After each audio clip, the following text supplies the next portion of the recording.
ठीक है, नेक्स्ट चीज़ अब हम लोग डिस्कस करते हैं। अब इसको ध्यान से समझना ना। हम लोग क्रिस्टल के बारे में स्टडी करने वाले हैं, क्रिस्टल्स। ठीक है, सॉलिड क्रिस्टल्स। तो एक क्रिस्टल कैसे बनता है, किसके रिपीटिशन से बनता है, ठीक है, उसकी प्रॉपर्टी क्या होती है, उसका इंटरनल स्ट्रक्चर कैसा होता है, उसकी ज्योमेट्री कैसी होती है क्रिस्टल की, ये हम लोग डिस्कस करने वाले हैं। तो जिस ब्रांच में क्रिस्टल के सारी प्रॉपर्टीज़ डिस्कस की जाती हैं उस ब्रांच को बोलते हैं क्रिस्टलोग्राफी।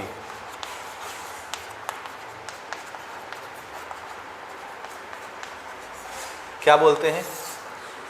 क्रिस्टलोग्राफी। ठीक है, what is crystallography? It is a branch of science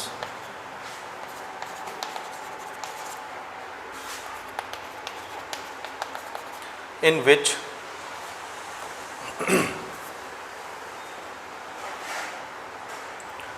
it is a branch of science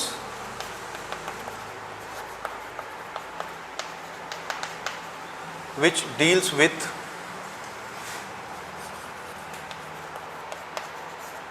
geometry, internal structure and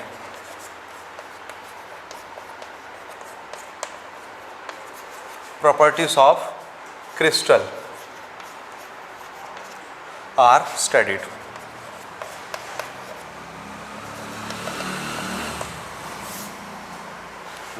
ठीक है, so this branch will call crystallography. ठीक है भाई, आ रहा है समझ कि नहीं आ रहा? नहीं आ रहा? आ रहा है कि नहीं आ रहा है? तो मुंडी हिलाते चलो। नहीं आ रहा? फिजिक्स कौन सी ब्रांच है जिसमें हम क्या पढ़ते हैं? नेचर में होने वाले फिनोमिना के बारे में। क्रिस्टलोग्राफी साइंस की एक ऐसी ब्रांच है, ठीक है, जिसमें हम क्या पढ़ते हैं? क्रिस्टल्स के बारे में, कि क्रिस्टल कैसे बना है, किससे बना है, उसका स्ट्रक्चर कैसा है, उसका बिहेवियर कैसा है, उसकी पैकिंग कैसे है, सॉलिड की पैकिंग कैसे है। समझ में आए? तो क्रिस्टल के बारे में जितनी चीज़ें हम पढ़ते हैं, क्रिस्टल मतलब ऐसे कोई भयानक सी चीज़ नहीं है। सॉलिड किस चीज़ से बना है? एटम से बना है, मॉलिक्यूल या आयन से बना है। तो उस आयन या एटम या मॉलिक्यूल का अरेंजमेंट कैसा है, समझ रहे? कैसा अरेंजमेंट है, कौन सा इनडिविजिबल पार्ट रिपीट होता है, आगे पीछे एक दूसरे से चिपकता है तो बड़ा सा सॉलिड बन जाता है, उसका अरेंजमेंट कैसा होता है, ये सारी चीज़ें हम लोग जिस ब्रांच में पढ़ते हैं उसको क्या बोलते हैं? क्रिस्टलोग्राफी। समझ आया? नहीं आया? आया? जैसे ये चौक किससे बना है? कैल्शियम कार्बोनेट, कैल्शियम से बना है। तो कैल्शियम के पार्टिकल कैसे अरेंज हुए होंगे, कैसे चिपके होंगे कि ये इतना बड़ा चौक बन गया? ये तो छोटा सा है, बड़ा था पहले। तो इसमें कैल्शियम के पार्टिकल कैसे जुड़े होंगे आपस में, उसका अरेंजमेंट कैसा होगा, समझे? तो ये इतना बड़ा चौक बन गया कैसे? तो इसी अरेंजमेंट की स्टडी जब हम करेंगे तो उस ब्रांच को क्या बोलेंगे? क्रिस्टलोग्राफी। समझ आई बात? ये भी तो नमक जैसे क्रिस्टल ही तो है। इसको भी मैं ऐसे करूँगा तो चूरा चूरा बन जाएगा जैसे नमक बनता है। समझे कि नहीं? ठीक, तो इस ब्रांच को हम लोग क्रिस्टलोग्राफी बोलते हैं। ओके, यहाँ तक समझ आ गया? अच्छा, अब इसमें कुछ इंपॉर्टेंट डेफिनेशन मैं नोट करा रहा हूँ आपको, जिसको ध्यान से समझना है। ठीक है, जो नोटेशन हम आगे यूज़ करने वाले हैं, तो बिल्कुल ध्यानपूर्वक समझो।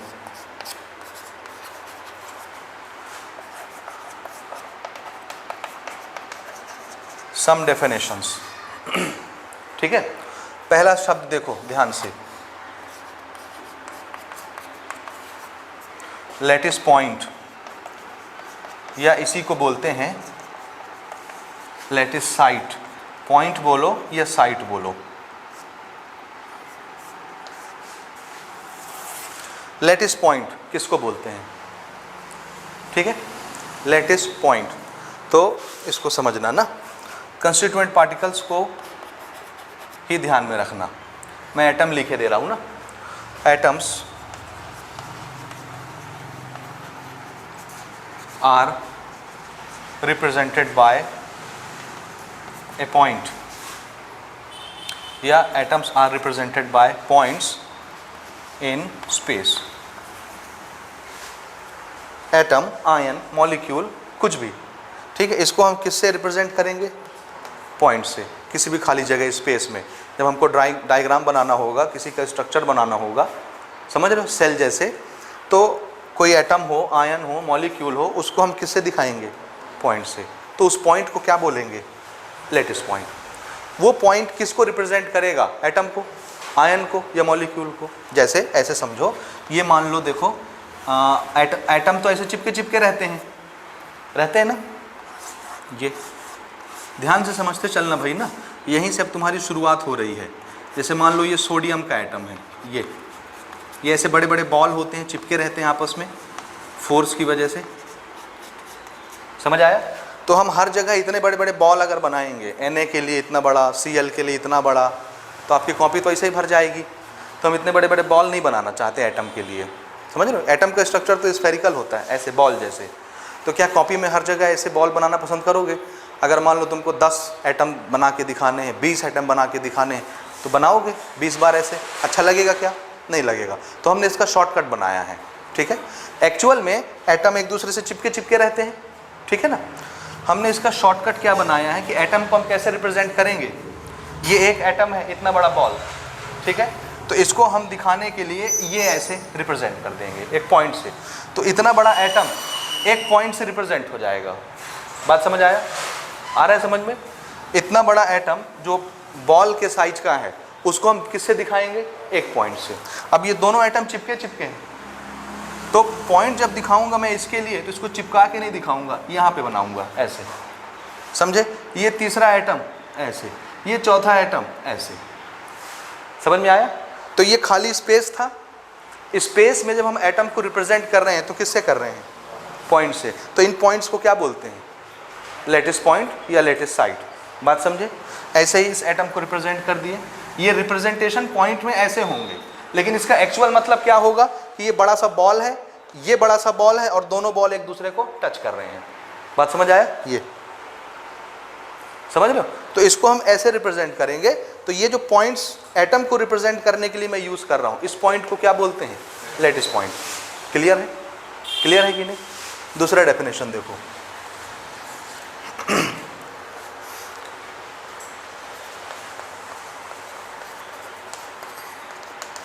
स्पेस लैटिस, या इसी को बोलते हैं क्रिस्टल लैटिस, ठीक है? स्पेस लैटिस या क्रिस्टल लैटिस, ठीक है भाई? समझ में आ रहा है? बोलो, आ रहा है कि नहीं आ रहा है? आ रहा है ना? स्पेस लैटिस, इसके लिए मैं बोलूँगा कि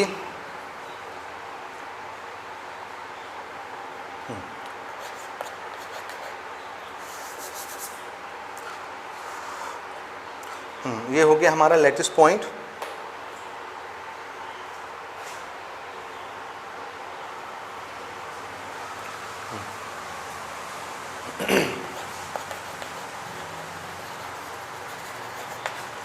अरेंजमेंट ऑफ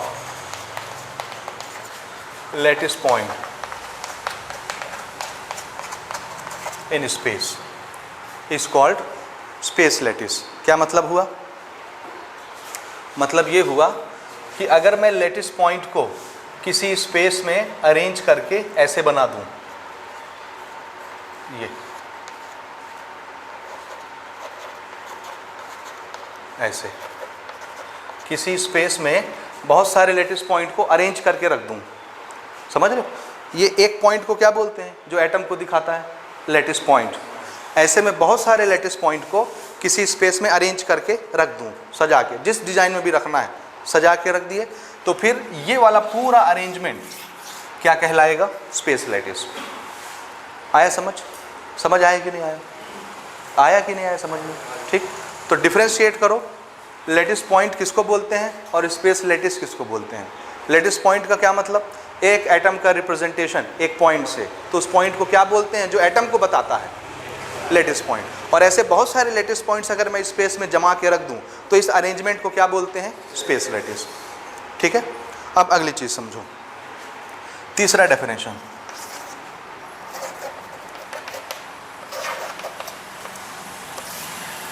यूनिट सेल। अब यहां से कहानी स्टार्ट होगी ना।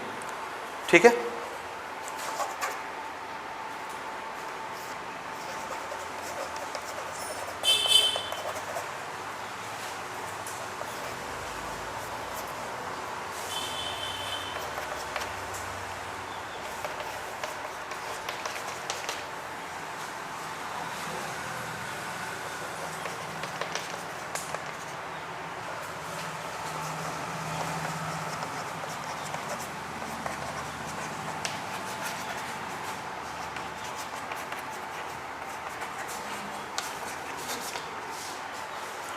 Combination of lattice points which is repeated throughout the crystal।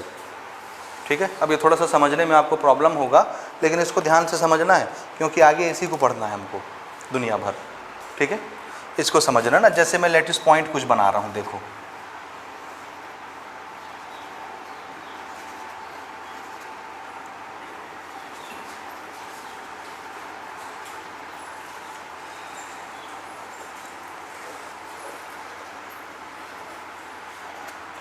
ऐसे, ये लेटिस पॉइंट्स बन गए, है ना।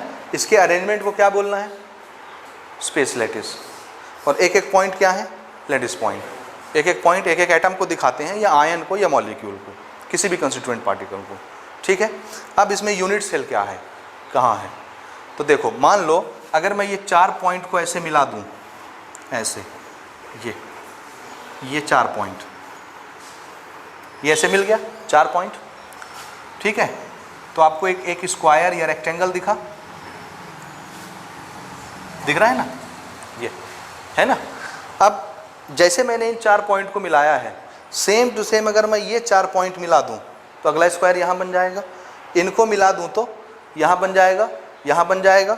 इधर मिला दूं तो ये भी स्क्वायर बन जाएगा, ये भी बन जाएगा, ये भी। इसका मतलब है ये एक ऐसा इंडिविजुअल सेट है जिसको अगर मैं रिपीट करूं तो क्या बनता जाएगा? क्रिस्टल, बॉडी बनती जाएगी, बड़ी होती जाएगी। इसके नीचे रिपीट करूंगा तो नीचे भी ये ऐसे बढ़ता चला जाएगा, स्क्वायर स्क्वायर। ये इंडिविजुअल पार्ट है, याद रखना। सिंगल, सबसे छोटे से छोटा 4 एटम का अरेंजमेंट से बना हुआ एक सिंगल पार्ट। ये एक ऐसा पार्ट है जिसको अगर मैं रिपीट करूंगा तो क्या बनने लगेगी? बॉडी। समझ रहे हो ना? किसी मटेरियल का स्ट्रक्चर बनने लगे। जैसे एक कण दूसरे कण से चिपका, तीसरे से चिपका, चौथे से चिपका, तो ये बॉडी बड़ी होने लग गई कि नहीं, चारों तरफ से। वैसे ही ये जब ये रिपीट होगा, यहाँ बनेगा, यहाँ बनेगा, यहाँ बनेगा, एक दूसरे से जुड़ेगा तो बॉडी बने, फिर इसके ऊपर चिपकेगा, इसके ऊपर, इसके ऊपर, इसके ऊपर, तो ऐसे लंबाई चौड़ाई बढ़ने लग जाएगी। नीचे आएगा तो नीचे की लंबाई बढ़ेगी, ऊपर आएगा तो ऊपर की लंबाई बढ़ेगी। समझ रहे हो? तो ये एक ऐसा यूनिट है जो अगर रिपीट हो तो क्या बना देगा? Material, compound. समझे कि नहीं? तो ऐसे यूनिट को क्या बोलते हैं? Unit cell. समझे? क्या बोलते हैं इसको? Unit cell. ये समझ आ रहा है? बोलो, आ रहा है? अभी हम बहुत तरह के यूनिट सेल पढ़ने वाले हैं। अभी फिलहाल के लिए आपको ये समझना है, दिस इज यूनिट सेल। ठीक है ना, कि नहीं है? बोलो, यहां तक क्लियर है? यूनिट सेल किसको बोलते हैं? तो ये क्या होता है? थ्रू आउट क्रिस्टल रिपीट होता है। रिपीट होने का मतलब समझ में आया? रिपीट होने का मतलब समझ में आया आपको? क्या यही सेम चीज अगर बने तो फिर क्या होने लगेगी? बॉडी बनने लग जाएगी, मटेरियल बनने लग जाएगा। समझ रहे हैं? तो वो सिंगल वाला इंडिविजुअल पार्ट जिसके रिपीटिशन से कोई बॉडी बन जाती है, कोई मटेरियल बन जाता है, उस सिंगल पार्ट को क्या बोलते हैं? Unit, unit cell. जैसे तुम्हारी बॉडी किससे बनी हुई है? सेल से। सेल से बनी, कोई तो एक सिंगल सेल होगा, एक सिंगल सेल। उसका स्ट्रक्चर चाहे जैसा हो, चाहे ऐसा हो, चाहे गोला गोला हो, चाहे जैसा भी हो, स्फेरिकल शेप का हो। वही सेल जब दूसरे सेल से चिपकता है तब ना हमारा स्किन बनता है, मसल्स बनते हैं, बोन्स बनता है। समझ रहे हो ना? तो उस सिंगल सेल के बारे में सोचो, वो ऐसे ही रहा होगा, भले वो स्फेरिकल हो, शेप उसका कुछ भी हो, गोला गोला शेप का हो, जैसे बॉल जैसा हो, बहुत छोटा, बहुत छोटा। समझ रहे हो? जब वो एक दूसरे से चिपकता है तो क्या बनता है? बड़ा सा मटेरियल बन जाता है, स्किन बन जाता है। समझ रहे हो मेरी बात की नहीं? तो वो जो सबसे सिंगल पार्ट है जिसके रिपीटिशन से कोई बॉडी बन जाती है, उस सिंगल पार्ट को क्या बोलते हैं? Unit cell. समझ आया? आया कि नहीं आया? ये है यूनिट सेल। अब यूनिट सेल बहुत टाइप के होते हैं।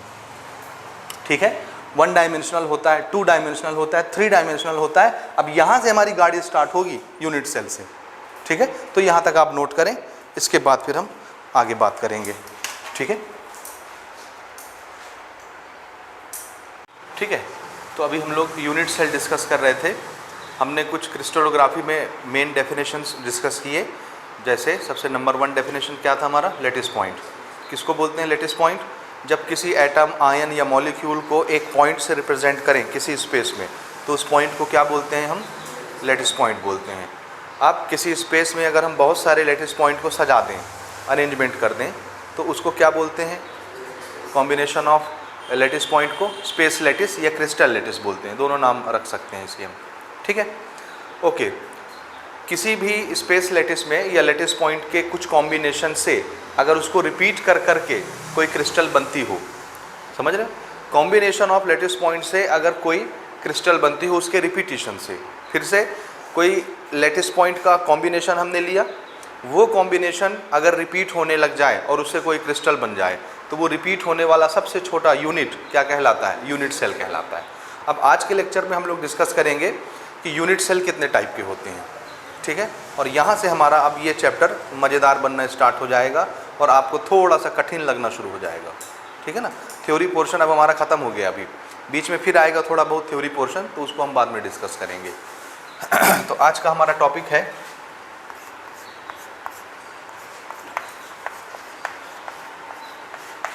Types of unit cell.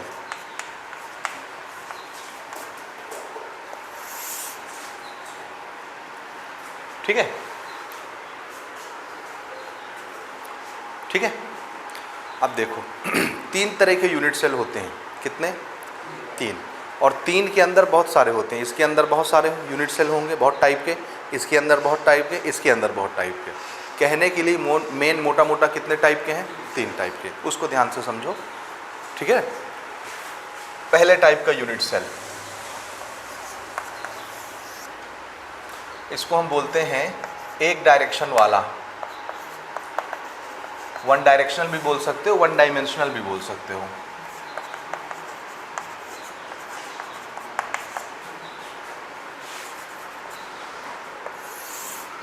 इसी को शॉर्टकट में हम क्या लिखेंगे? 1D unit cell.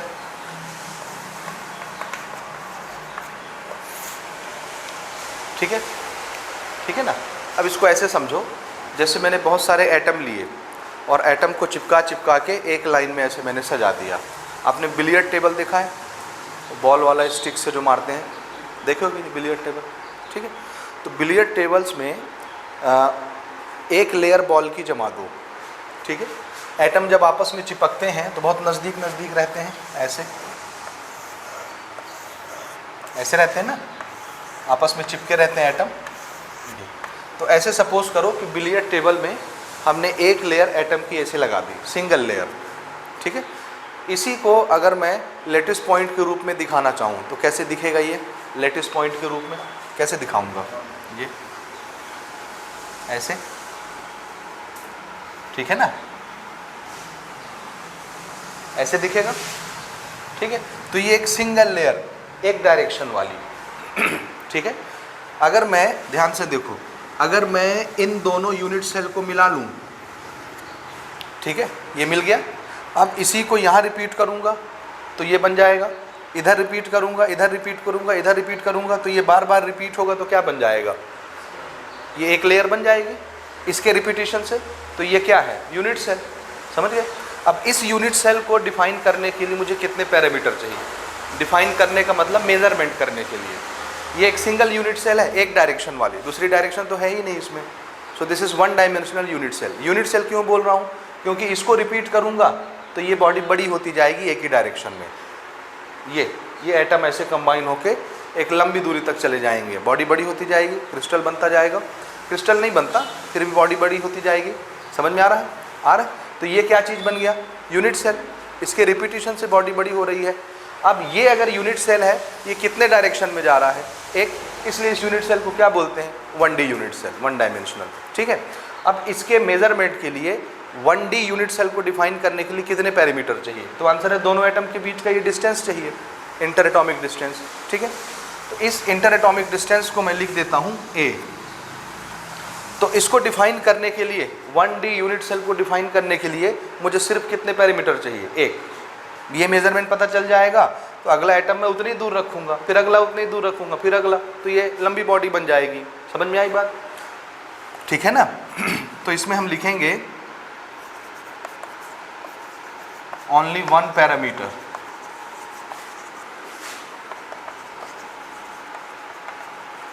is required to define 1D unit cell. और इसको क्या बोलेंगे? कौन है वो पैरामीटर? ए। समझे ना? ए का नाम है एज लेंथ, या इसी को इंटर एटॉमिक डिस्टेंस भी बोल सकते हो, दो एटम के बीच का डिस्टेंस। ये डिस्टेंस एक्चुअल में ये होता है ना, एटम के सेंटर से अगले एटम के सेंटर तक का डिस्टेंस, इंटर एटॉमिक डिस्टेंस, ये वो चीज़ है। समझ गए? तो हमको सिर्फ एक ही पैरामीटर चाहिए और उससे हम 1 डायमेंशनल यूनिट सेल के सारे फीचर्स मेज़र कर सकते हैं, डिफाइन कर सकते हैं। समझ में आ गई बात? ठीक है यहाँ तक? अच्छा, ये तो बिल्कुल छोटी सी चीज़ थी। अगली चीज़ देखो ना, अब हम लेते हैं 2 डायमेंशनल यूनिट सेल। यहाँ पे लिखता हूँ मैं,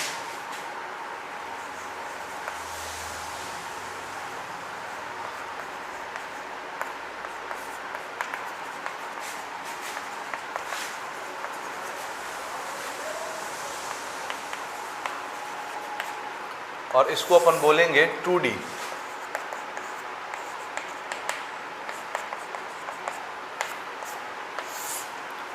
यूनिट सेल। ठीक है?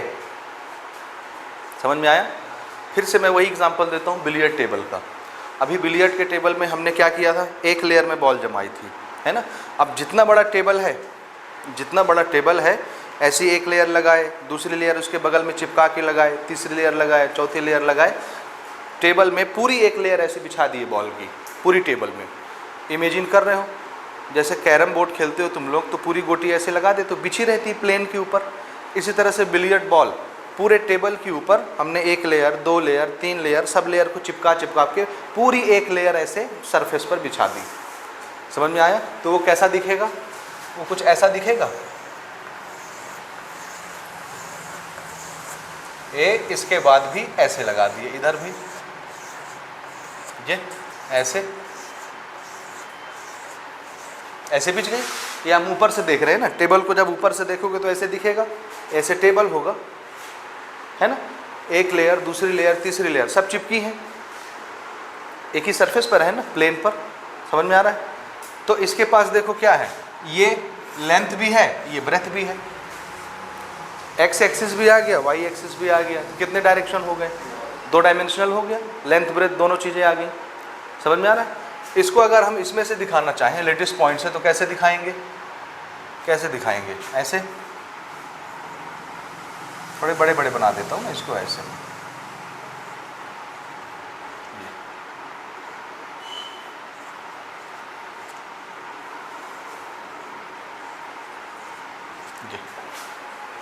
लेटेस्ट पॉइंट ऐसे बनेगा। ठीक है? अब अगर मैं इन चार लेटेस्ट पॉइंट को ऐसे मिलाऊं, ध्यान से देखो, ये अगर इन 4 लेटेस्ट पॉइंट को ऐसे मिलाता हूं मैं, ठीक है, तो मुझे ये जो यूनिट सेल बना 4 लेटेस्ट पॉइंट के कॉम्बिनेशन से, यूनिट सेल है ना, इसको रिपीट करूंगा तो फिर ये बन जाएगा, इधर बन जाएगा, इधर रिपीट करूंगा तो इधर। लेंथ और ब्रेथ दोनों डायरेक्शन में ये बॉडी बड़ी होती जाएगी। ठीक है? तो अगर ये यूनिट सेल बना 4 लेटेस्ट पॉइंट को कंबाइन करने से, तो इसको डिफाइन करने के लिए मुझे कितने पैरामीटर लगेंगे? तो आंसर है, देखो, एक तो ये वाला लेंथ चाहिए मुझे, ठीक, एक ये वाला लेंथ चाहिए मुझे, और दूसरा इन दोनों लेंथ के बीच में कितना एंगल बनता है वो चाहिए। अगर ये पता चल जाए तो हम पता लगा लेंगे, इसको बना लेंगे, मेज़र कर लेंगे। 3 ही पैरामीटर है ना भाई, ये जितना बड़ा होगा ये भी उतना ही बड़ा होगा, तो ये तो एक ही साइड हो गई लेंथ में, ये जितना बड़ा होगा ये भी उतना ही बड़ा होगा, तो ये भी एक ही साइड हो गई लेंथ में। ये एंगल मैटर करता है, ये एंगल 90 डिग्री भी हो सकता है, 60 डिग्री भी हो सकता है, 120 डिग्री भी हो सकता है, ये तो कुछ भी हो सकता है, तो एंगल भी हमको पता होना चाहिए। तो 2 साइड और एक एंगल, इसको बोलेंगे एज लेंथ, यहाँ नाम लिख चुके, और 2 एज लेंथ के बीच में बनने वाला एंगल, ठीक है, इसको इंटरफेसियल एंगल बोलते हैं। क्या बोलते हैं? Interfacial angle. समझ में आ रहा है? तो 2D यूनिट सेल को डिफाइन करने के लिए कितने पैरामीटर चाहिए? 3 पैरामीटर, 2 एज लेंथ और एक एंगल बिटवीन एज लेंथ। ठीक है, तो यहां पर हम क्या लिखेंगे?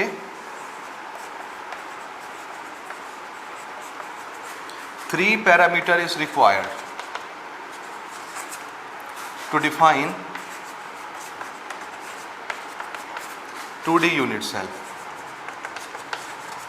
ठीक है, और वो क्या होंगे? तो आंसर है ए, बी और थीटा, जिसमें से ए और बी क्या है?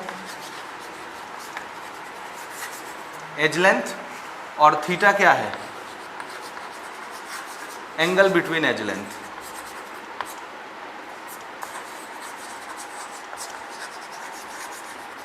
देख लो, इसी को इंटरफेसियल एंगल भी बोलते हैं। यहां तक समझ आया? आ रहा है ना? कहीं पे कोई डाउट आएगा तो तुरंत पूछिएगा ना।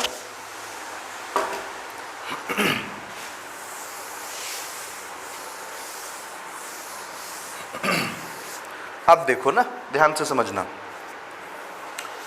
तो 2D डायमेंशनल यूनिट सेल को डिफाइन करने के लिए मुझे 3 पैरामीटर चाहिए, ए, बी और थीटा। ए और बी साइड है, लेंथ है साइड की, और थीटा 2 साइड के बीच का एंगल है। अब ध्यान से देखो इधर, अगर मैं ए, बी और थीटा इन तीनों को चेंज करूं, कभी मैं ए और बी बराबर ले लूं, थीटा 90 डिग्री ले लूं, तो एक पर्टिकुलर टाइप का सेल बन जाएगा, यूनिट सेल। ए और बी को मैं अलग अलग ले लूं, थीटा को कुछ डिग्री ले लूं, तो एक दूसरे टाइप का यूनिट सेल बन जाएगा। समझ रहे हो? कभी मैं इन दोनों को बराबर मत लूं, इसको अलग एंगल ले लूं, तो फिर तीसरे टाइप का यूनिट सेल बन जाएगा। तो इन तीनों पैरामीटर को चेंज कर करके हम 2 डायमेंशनल यूनिट सेल में 5 तरह के यूनिट सेल बना सकते हैं। कितने टाइप के? 5 टाइप के। बात समझ रहे हो? किसको चेंज करके? ए, बी और थीटा को चेंज कर करके हम 2 डायमेंशनल सेल में कितने टाइप के यूनिट सेल बना सकते हैं? 5 तरह के।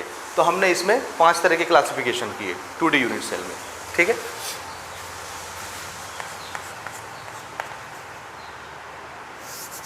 या यहीं पर मैं हेडिंग दे देता हूं, types of 2D unit cell. जी, ठीक है, ध्यान से देखते चलना ना। नंबर 1, पहला, अभी 2D हम डिस्कस कर रहे हैं, 2D यूनिट सेल। ठीक है, अब यहाँ से मामला थोड़े से अलग होते जाएंगे ना। ध्यान से समझोगे, थोड़ा बहुत भी ध्यान अगर भटकाओगे तो फिर गड़बड़ होगा, इसलिए पूरा दिमाग यहीं रखना है आपको। समझ रहे हैं? दुकान में नहीं रहना है ना, यहीं रहना है, बाजार में नहीं रहना है।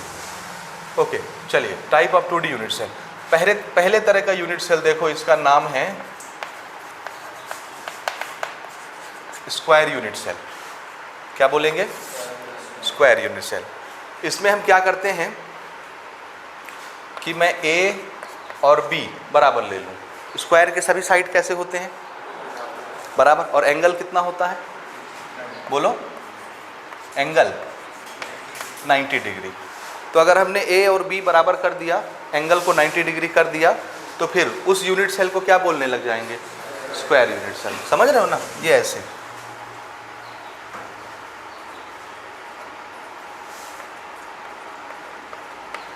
ये सपोज ये और ये। ठीक है, ये ए, ये बी, और इसको कितना कर दिए? 90 डिग्री। तो फिर ये क्या बन जाएगा? ये वाली लेंथ बराबर है, तो ये स्क्वायर बनेगा कि नहीं?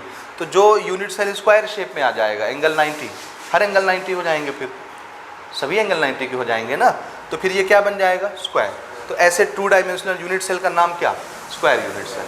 समझ आया? अगर मैं दूसरे टाइप का देखो, अगर मैं ए और बी को अलग कर दूं, एंगल को 90 रखूं, तो फिर यही क्या बन जाएगा? रेक्टेंगल। ठीक है ना? बन जाएगा ना, जिसमें लेंथ और ब्रेथ अलग अलग होता है, एंगल 90 होता है, तो वो रेक्टेंगल बन जाएगा। तो फिर इसी 2 डायमेंशनल यूनिट सेल का नाम क्या हो जाएगा? Rectangular unit cell.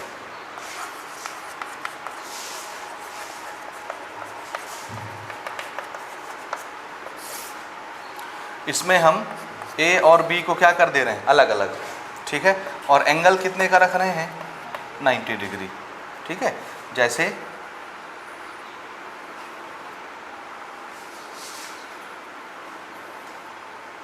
ठीक है। तो सपोज यहाँ पर बना देता हूँ मैं,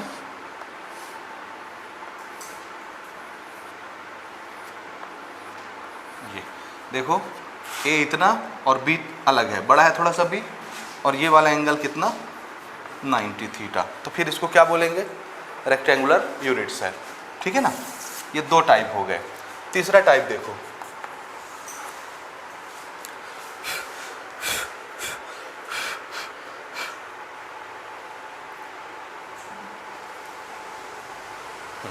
तीसरे टाइप का नाम है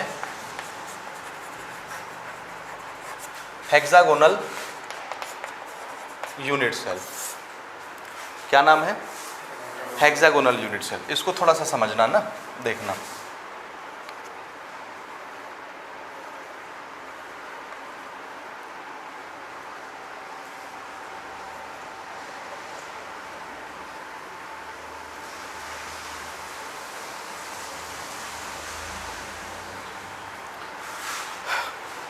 ठीक है, देखो अगर मैं इसको कंबाइन कर दूं, ये इसको कंबाइन कर दूं, ये ठीक है, इसको कंबाइन कर दूं,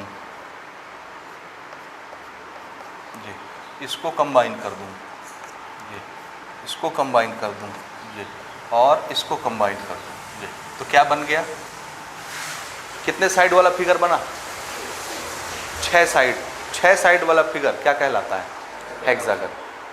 हेक्सागन ठीक है। लेकिन इसमें ए और बी कहाँ है, तो आंसर है यहाँ है, ध्यान से देखना ना, ये ये ये ये ठीक है। This is a, this is b and this angle, ये कंप्लीट एंगल कितने का होता है हेक्सागन में, ये एंगल कितने का होता है 120 डिग्री। तो ये इसका हाफ मैंने लिया है, तो ये हाफ एंगल कितने का हो जाएगा 60 डिग्री। और ये सभी साइड आपस में बराबर होती हैं।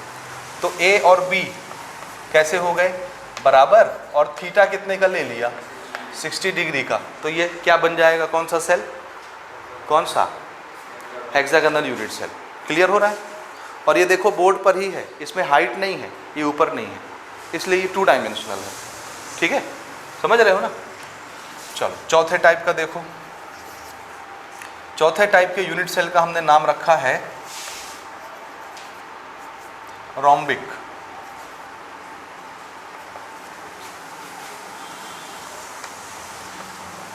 Unit cell. Rhombic unit cell ठीक है। और इसकी विशेषता देखना,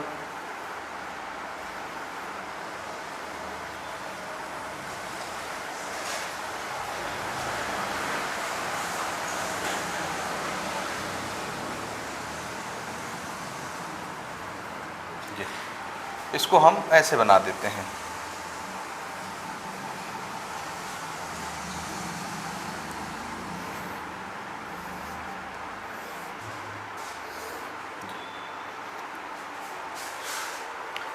ठीक है। ठीक है कि नहीं, ठीक है। इसमें ये एक साइड हो जाएगी ए, ये एक साइड हो जाएगी बी, और कहीं का भी एक एंगल ले लो, है ना। ठीक है। तो ए और बी कैसे होते हैं, ए और बी इक्वल, और थीटा कितना होता है रोम्बस में, थीटा 90 डिग्री नहीं होगा, तो कितना होगा, देखो अगर थीटा 60 हो जाएगा तो ए और बी तो बराबर है, थीटा 60 हो जाएगा तो ये क्या बन जाएगा हेक्सागोनल। ए और बी बराबर है, अगर थीटा 90 डिग्री हो जाएगा तो ये क्या बन जाएगा, ए और बी बराबर, थीटा अगर 90 हो गया तो ये क्या बन जाएगा, समझ लो। तो यहाँ पर 60 अगर हुआ एंगल, ए और बी बराबर है, एंगल अगर 60 हुआ तो ये क्या बन जाएगा हेक्सागोनल, एंगल 90 हुआ तो क्या बन जाएगा, समझ रहे हो ना। इसलिए एंगल ना तो 60 होगा और ना 90 होगा, समझे। ये नोट करो, फिर मैं इसको रब करता हूँ, आगे चलते हैं। ठीक, एक और टाइप बचा, उसको देखते हैं। ये 4 हो गया 2D यूनिट सेल में। 5वां देखो, यहीं पर बना लेते हैं। 5वें का नाम है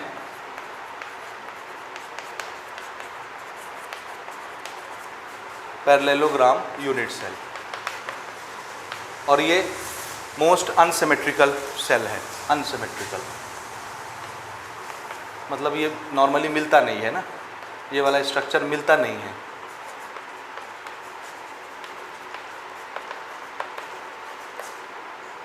अनसिमेट्रिकल, ठीक है। अब इसमें क्या होगा देखो ना,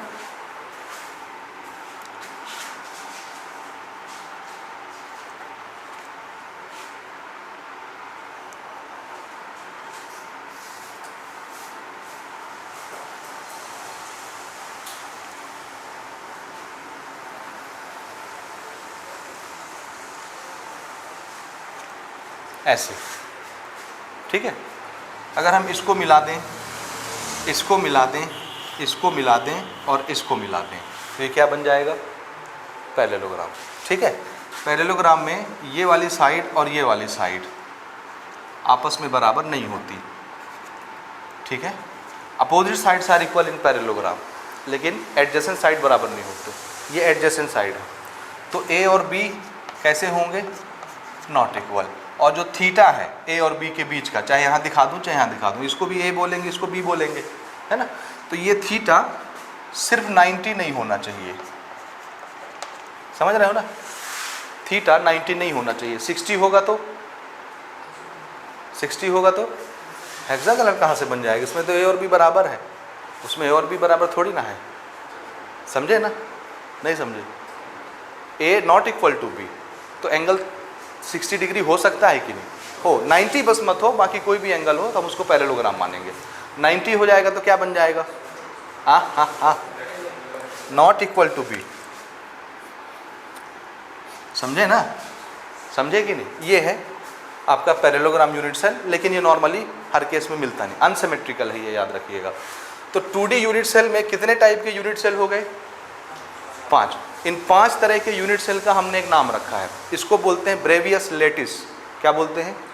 ब्रेवियस लेटिस, ठीक है। तो in 2D unit cell there are 5